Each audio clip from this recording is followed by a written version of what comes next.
নমস্কাৰ আপোনালোকক স্বাগতম জনাইছো আমাৰ চেনেলত আৰু আজি লৈ আহিছো আপোনালোকৰ বাবে বহুকেইটা গুৰুত্বপূৰ্ণ খবৰ আৰু নিতৌ এনেদৰে খবৰবোৰ পাই থাকিবলৈ আমাৰ চেনেলটোক সাবস্ক্ৰাইব কৰিব নাপাহৰিব। আজিৰ এটা গুৰুত্বপূৰ্ণ খবৰ হৈছে জুবিন গাৰ্গৰ ঘটনাক লৈ ফেচবুক লাইভ যোগে মুখ্যমন্ত্ৰীৰ বৃহৎ ঘোষণা। নিষ্ক্ৰিয় কৰি দিয়া হ'ল শ্যাম কানু সিদ্ধাৰ্থৰ পান কাৰ্ড আধাৰ কাৰ্ড ইত্যাদি। জুবিন গাৰ্গৰ ঘটনাক লৈ ফেচবুক লাইভ যোগে মুখ্যমন্ত্ৰীৰ বৃহৎ ঘোষণা।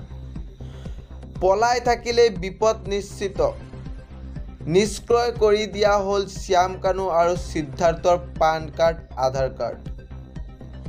জনতাৰ সৈতে নেখেলিব, জনতাৰ ধৈৰ্যৰ সৈতে নেখেলিব বুলি হিমন্ত বিশ্ব শৰ্মাই ঘোষণা কৰিলে। 6 অক্টোবৰত আপোনালোকক অসমত বিচাৰিছোঁ। শ্যাম কানু সিদ্ধাৰ্থ শৰ্মাক মুখ্যমন্ত্ৰীৰ স্পষ্ট সকিয়নি। জুবিন গাৰ্গৰ শৰীৰত বিষ দিয়া হৈছিল নেকি?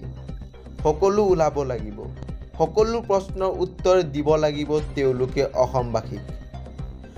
জুবিন আমাৰ জাতীয় সম্পদ। জুবিনৰ ঘটনাৰ ন্যায় লাগে আমাক আৰু ন্যায় দিম। শ্যাম কানু মহন্ত সিদ্ধাৰ্থক সোধা হ'ব বহু কথা। শ্যাম কানু মহন্ত সিদ্ধাৰ্থ শৰ্মা জনতাৰ ধৈৰ্যৰ সৈতে নেখেলিব বুলি হিমন্ত বিশ্ব শৰ্মাই কৈছে। 6 অক্টোবৰ তাৰিখে আপোনালোকক অসমত বিচাৰিছোঁ আৰু আপোনালোকে আহিব লাগিব। ফেচবুক লাইভ কৰি পত্ৰ লিখি জনতাৰ পৰা আইনৰ পৰা হাৰিব নোৱাৰিব আপোনালোকে। সঁচাকৈ নিৰ্দোষী হয় যদি সাহসেৰে আহক, নিজৰ কথা কওক, কিন্তু ৰাইজৰ ক্ষোভৰ সৈতে নেখেলিব। স্পষ্ট সকিয়নি ডক্টৰ হিমন্ত বিশ্ব শৰ্মা। জুবিনক ন্যায় দিয়াৰ বাবে মই পৃথক নহয়। সকলোকে প্ৰতিশ্ৰুতি জুবিনৰ ঘটনাৰে জড়িত সকলো ব্যক্তিৰ আইনৰ ওচৰলৈ আহিব লাগিব। এই দায়িত্ব পালন কৰিম। জুবিনক ন্যায় দিয়াৰ বাবে মই পৃথক নহয়। কভিডৰ সময়তো এৰা নাছিলো আৰু এতিয়াও নেৰো বুলি হিমন্ত বিশ্ব শৰ্মাই ঘোষণা কৰিছে। এইখন চৰকাৰে জুবিনক ন্যায় দিব। শ্যাম কানুৰ দৰে ব্যক্তিৰ ওচৰত শিৰ নত নকৰে অসম চৰকাৰে। অসমৰ জনতাৰ শিৰ নত কৰিব। বেইল লোৱাৰ প্ৰচেষ্টা নকৰিব।